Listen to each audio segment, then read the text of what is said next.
Bom dia, boa tarde pessoal. A gente está aqui para dar continuidade às aulas de filosofia. Meu nome é Daniel, como você já sabe, professor de filosofia, e a gente está aqui para continuar nossas atividades e as nossas aulas. Mas, a fim de que a gente possa continuar, a gente tem que lembrar algumas coisas que a gente viu antes. Por exemplo, hoje a gente vai falar sobre os filósofos pluralistas. E eles estão incluídos nos filósofos pré-socráticos ou filósofos da natureza. Para a gente entender que a gente passou um tempo sem se ver e sem falar, é necessário a gente fazer uma pequena retrospectiva. E a gente começa por meio da filosofia. Falar sobre filosofia é algo que a alguns causa certa estranheza ou certa dificuldade, mas que uma pequena reflexão a gente já pode começar a perceber que ela não é assim tão difícil, ela não é assim tão inacessível, tão hermética, como se poderia dizer.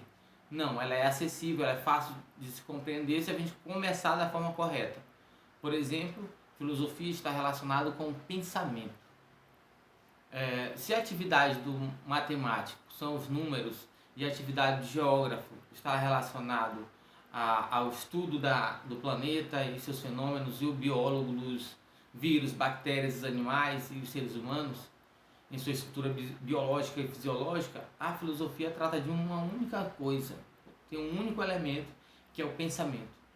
Por meio do pensamento, a gente entra no mundo da filosofia e começa a refletir. Mas alguém pode perguntar assim, professor, é qualquer pensamento que vale? Qualquer coisa, eu estou aqui contando uma história para um amigo, vale esse pensamento? Ou então eu estou aqui pensando que eu vou comer daqui a algumas horas, é isso aí? Ou então eu vou ter um encontro com alguém daqui a pouco, é isso? Não, não é qualquer pensamento que vale para a filosofia. É um pensamento mais elaborado, mais estruturado, mais organizado.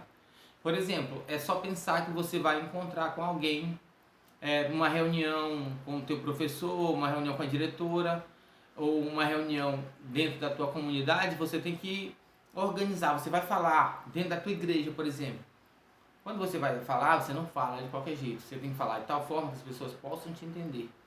E quando você assim fala, você está fazendo filosofia ou trabalhando com seu elemento fundamental, que é o pensamento. Esse pensamento organizado, elaborado e que serve de reflexão. A partir daí a gente pode começar a continuar.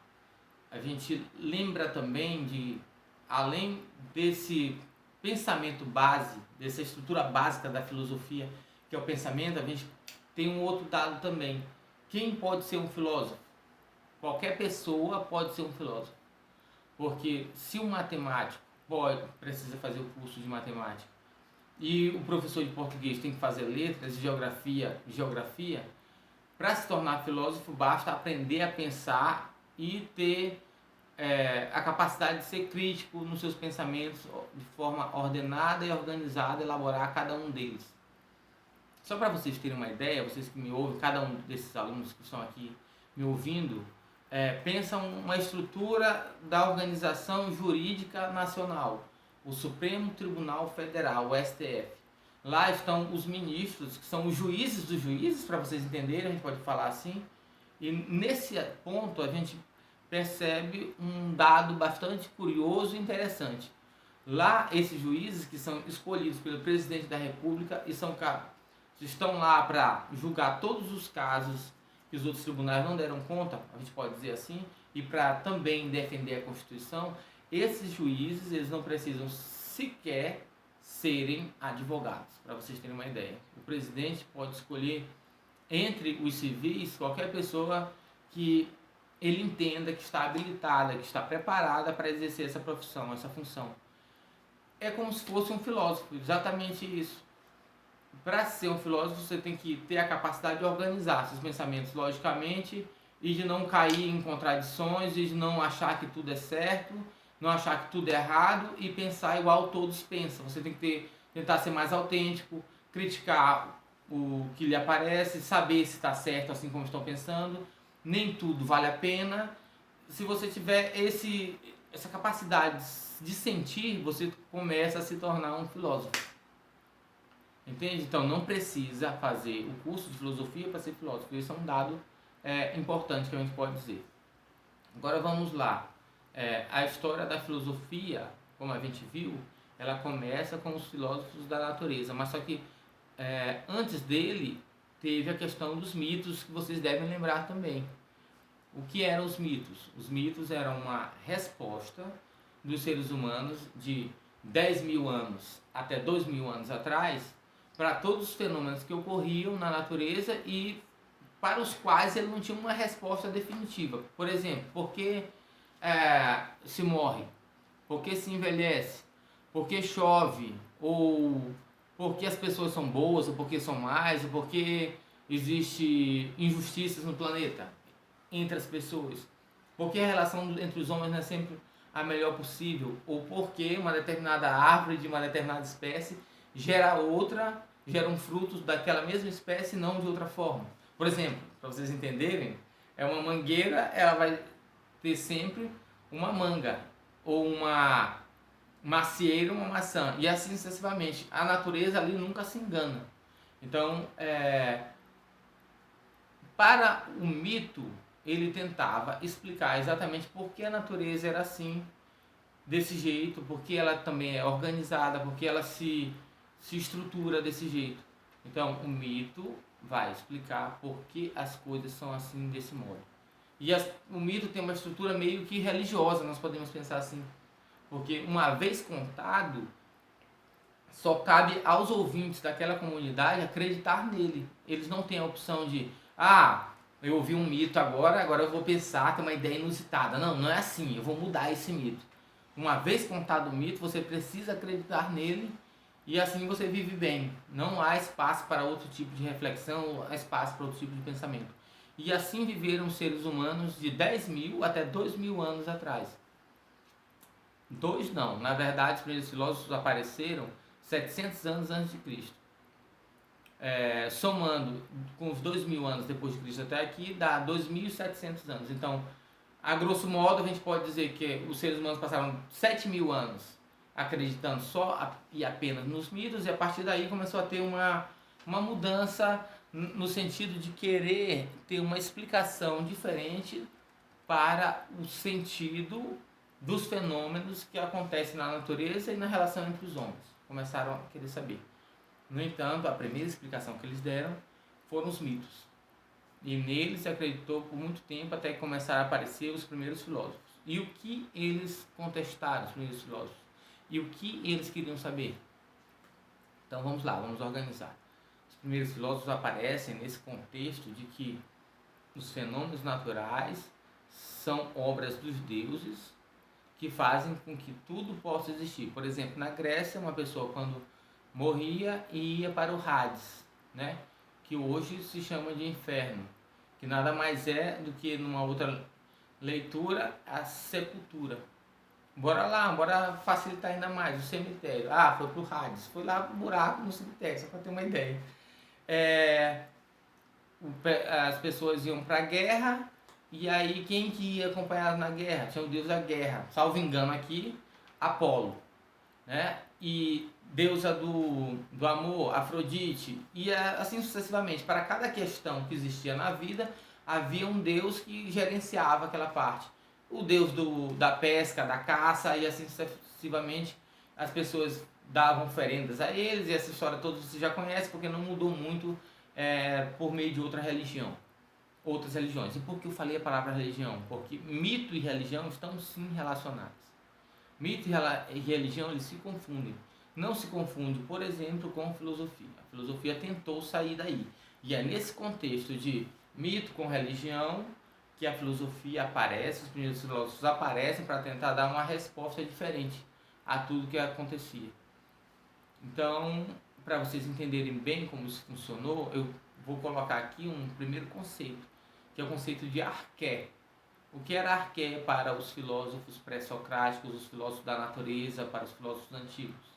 Arqué é um princípio natural que está em todo o universo desde o início, mas que está também até hoje. Ele não sai da natureza. Ele começa, ele faz parte dela e ele permanece. É alguma coisa que está por trás de tudo, mas que ao mesmo tempo foi a origem de tudo. Esse é arqué. Então os primeiros filósofos queriam saber de onde veio o mundo e se existe algum princípio fundamental, elementar, responsável pela criação desse universo. Os mitos diziam, o universo foi criado pelos deuses, e falava a história dos deuses, do nascimento dos deuses e como tudo aconteceu, e até explicar a formação do universo. Os primeiros filósofos não estavam mais nesse tipo de resposta, eles queriam outras. Eles queriam olhar para a natureza e, por meio dela, descobrir o que aconteceu ou qual o significado da vida, da existência, e que elemento foi esse responsável por tudo. Portanto, a arqué é o princípio, é o elemento que está lá no início, na criação, vamos dizer assim, do universo, de todas as coisas, mas que está em todos os seres humanos. Por exemplo, está em cada parte do seu corpo aí, está numa árvore ou está num objeto qualquer que você vê. Assim que eles pensavam. Então vamos lá. A gente chega num ponto que a gente descobre que os mitos não funcionam mais, se precisa dar uma outra resposta. Qual é essa resposta? O arqué. A arqué, o princípio elementar, estruturador, organizador, ordenador de todas as coisas, e ele também é um elemento. Qual foi esse elemento? Bem, depende. Uns vão dizer que é a água, outros vão dizer que é o fogo, outros vão dizer que é a terra. Assim surgem os primeiros filósofos. O primeiro filósofo, que inclusive houve um outro que denominou assim, foi Pitágoras de Samos. Ele disse que houve um filósofo em determinado lugar, ele se referia a esse outro filósofo, que é o Tales de Mileto, como o primeiro filósofo que já existiu. Então, o primeiro filósofo, Tales de Mileto, como eu já disse, ele surge na cidade de Mileto, que era uma península, não, era uma região da Grécia, mas fora da Grécia. Pessoas que moravam na Grécia saíam da Grécia e iam colonizar outras áreas. Essa área onde era a Jônia, e dentro dessa região existia a cidade de Mileto, é hoje o que corresponde ao país chamado Turquia. Então, lá na Turquia, há 2.700 anos, havia uma cidade chamada Mileto, que estava dentro de uma região maior, como se fosse o estado do Maranhão, com outras cidades menores, e nela apareceram 3 filósofos, que é a tríade do início, a tríade que tentou explicar todas as coisas no início, que são Tales, Anaximandro e Anaxímenes. Tales aparece como primeiro filósofo, tentando dizer exatamente o que é a arqué. Lembra da arqué que eu estou falando há pouco? É isso. Ele vai dizer que a arqué é a água, é o elemento fundamental responsável pela criação de todas as coisas, que permanece em todas as coisas até hoje, ou até o momento em que ele refletia. Ele dizia que, com certeza, se havia um elemento responsável por criar o universo, era a água. Por quê? Na mente dele, ele viajando os filósofos geralmente ou tinham uma boa capacidade de abstração, ou eles eram pesquisadores. No caso de Tales, ele não intuiu as coisas do nada. Ele viajou bastante por vários países, que a gente vai dizer assim, naquele tempo. Ele esteve no Egito e lá ele observou uma coisa interessante, um fenômeno interessante, que foi as cheias do rio Nilo. Ele percebeu que o rio enchia em determinada época do ano e depois voltava ao seu caminho natural, aquele eixo menor ali, aquele córrego menor. E depois, outra época do ano, enchia de novo e voltava. Mas quando ele voltava, aquela parte úmida servia para que os egípcios pudessem lá plantar, colher e, enfim, cuidar de toda essa parte de alimentação. Se vocês forem lembrar, por exemplo, na Bíblia, houve uma grande seca no planeta, naquela região da Ásia Menor, e lá foram buscar, não é Ásia Menor, pessoal, ali é Oriente Médio. Houve uma seca naquela região do Oriente Médio e os judeus foram lá para o Egito morar e lá viveram, porque lá tinha como se ter alimentos. Por quê? Porque eles plantavam na margem do rio, na época do ano em que ele secava, da seca do rio. E lá podiam colher e guardar esses alimentos e ter em grande quantidade para passar uma boa parte do tempo. Então, o que fazia isso? Era a água. A água molhava aquilo ali e dava vida. Portanto, ele pensou, por meio da água surge a vida. Entende? Ele via que a água, ela ela se aumentando a temperatura, ela mudava de estado e ia para o estado gasoso, por exemplo, se transformava em nuvens. As nuvens, ora se condensavam, transformavam em líquido. Algumas partes da montanha lá em cima, né, que você sabe, quanto mais alta a temperatura, mais esfria, mais frio é, lá virava gelo. O gelo derretia pela montanha e vinha em forma ali de terra. Então ele dizia, poxa, a água ela é nuvem, a água ela é vida, a água ela é árvore, a água ela é terra. Então, o elemento que criou todas as coisas no universo, com certeza, é a água. Alguém pode estar rindo e pensando, poxa, que pensamento bobo é esse? Mas não é bem assim. Hoje é fácil para vocês saberem que não é a água responsável por toda a criação do universo. O elemento que mantém o universo. Vocês sabem disso, né? Vocês têm a disciplina de ciências onde vocês aprendem isso. Porém, naquela época, 2.700 anos, onde só se acreditava nos deuses, nos mitos, qualquer explicação que pudesse ser fora da caixinha era algo de surpreendente. Então a gente não deve pensar assim, é algo simples pensar que a água é o elemento criador de todo o universo. Não, ou de todas as coisas, que está em todos os seres vivos ou em todos os objetos.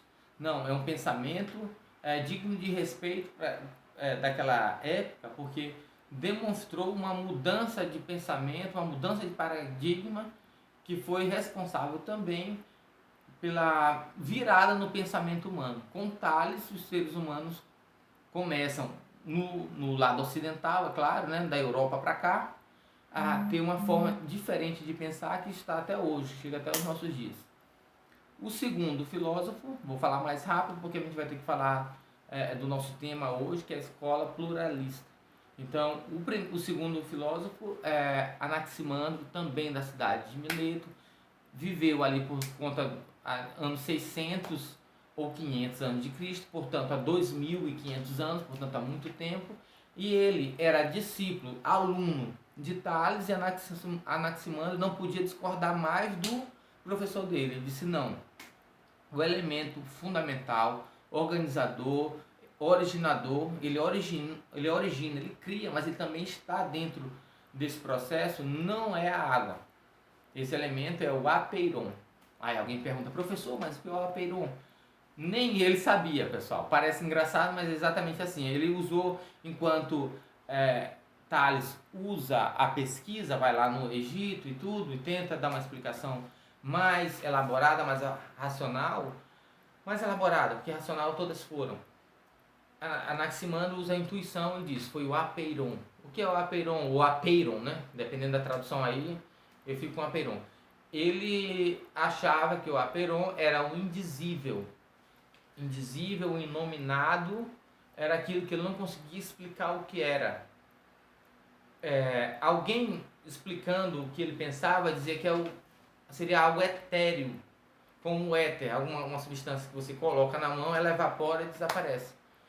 Na verdade, ele estava querendo dizer que a partir do nada surgiram as coisas. Seria um elemento que ele seria transparente, ele seria fugaz, ali, passageiro naquela hora, mas nesse momento rápido ele conseguiria criar alguma coisa. Para eu entender isso, eu pensei no universo. Se você olhar para o céu à noite, você vai ver as estrelas. Mas no espaço entre uma estrela e outra, o que tem, pessoal? Entende?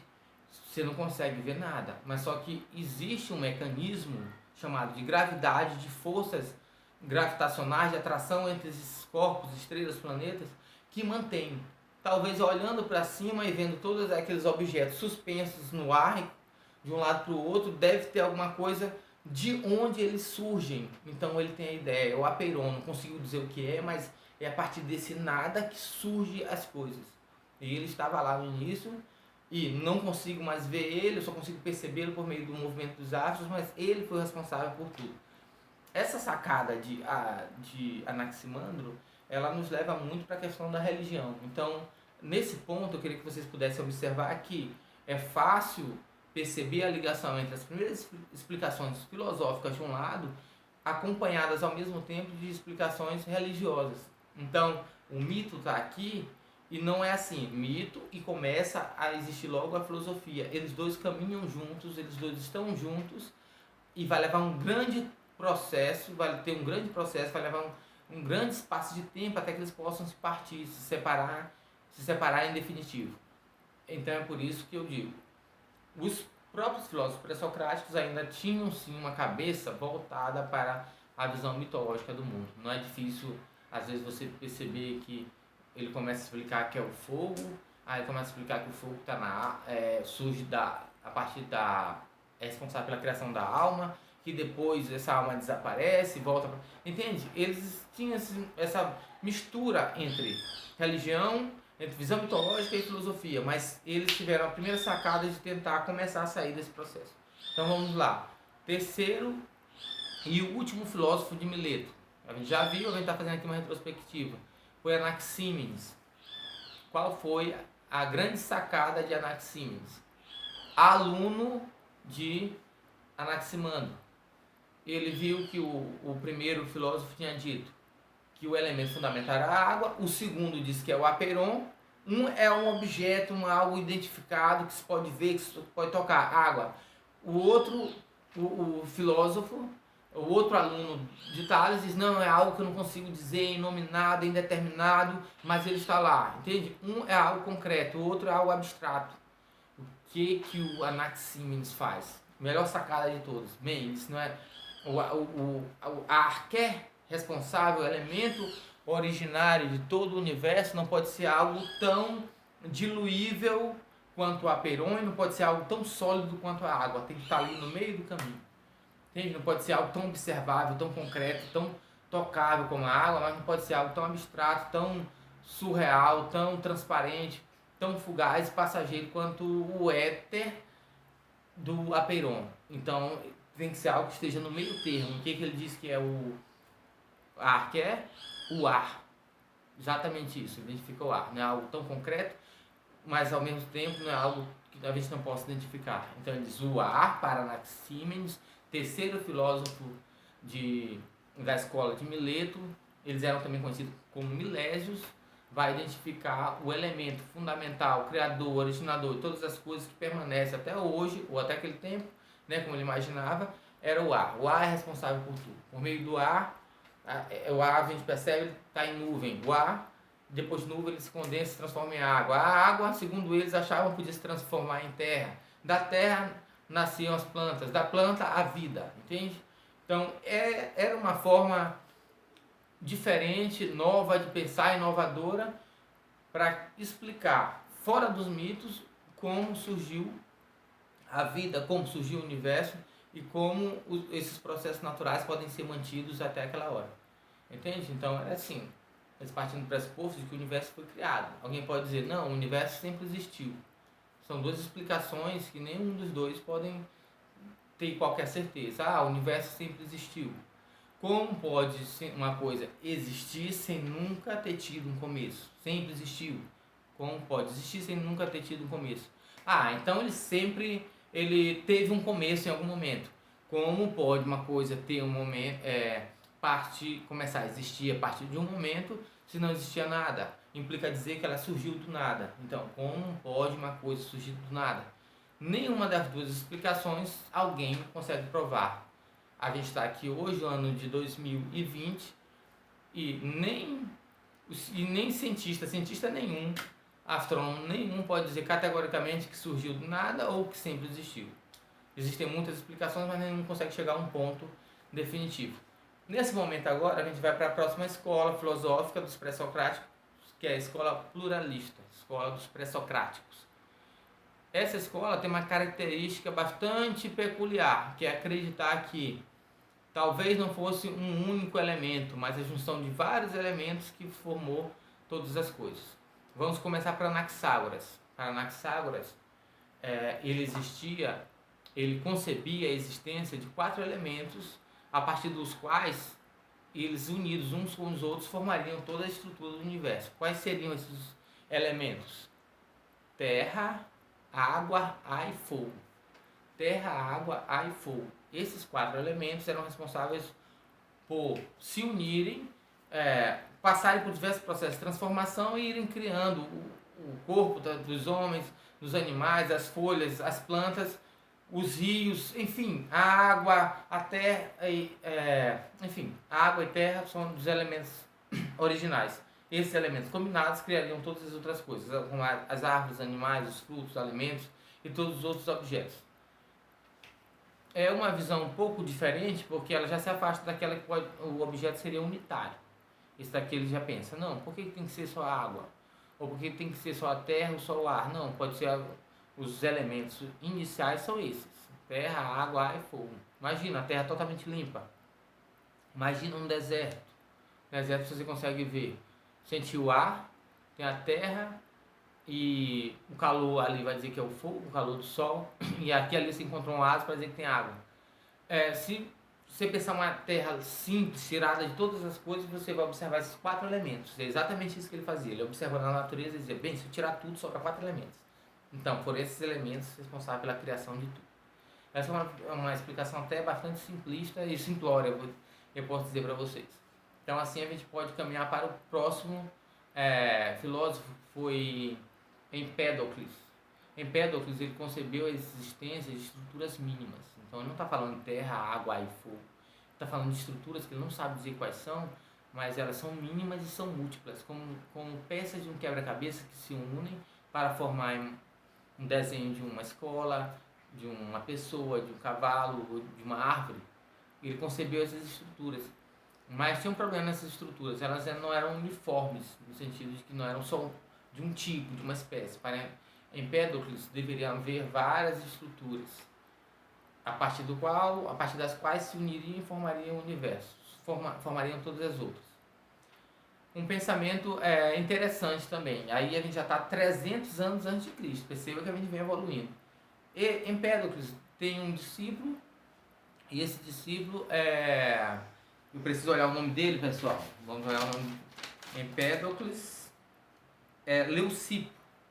Para Leucipo, essas estruturas que Empédocles viam que eram múltiplas, ele disse, não, com só uma. É um único tipo de estrutura. E aí sim o quebra-cabeça está formado. Porque você não pode pegar vários quebra-cabeças e tentar formar um objeto ou uma forma. Não pode, mas de um único quebra-cabeça você consegue. Então, para Leucipo, existem sim estruturas mínimas que podem ser montadas e a partir das quais tudo se pode ter no universo, mas elas são de um único tipo. E depois dele vem o mais conhecido de todos dessa teoria, que é Demócrito. Ele já vive 200 anos antes de Cristo e ele concebe a existência da palavra átomo. Ele concebe a existência dos átomos. Se o professor dele tinha dito que as estruturas tinham que ser de uma única forma, ele diz, sim, as estruturas são de uma única forma, mas elas também são indivisíveis. Chega um ponto que você vai diminuindo, até que chega um ponto que não pode dividir. Átomos, não divisível, não dividido. Essa é a estrutura para ele que é capaz de se organizar entre si e formar diversos elementos que existem no universo. Saltando para cá, só para vocês entenderem que isso não é nenhuma bobagem, o que vocês sabem hoje sobre os elementos que compõem o universo? Vocês agora estão aí no 7º ano, mas vão chegar no 9º e vão descobrir que toda a realidade é formada por 118 elementos da tabela periódica que compõem todo o universo. E eles são chamados de quê? Átomos. Então vamos lá, um pensamento desse tão complexo, que levou a história toda, foi descoberto quando se pôde ter microscópios para se verificar isso.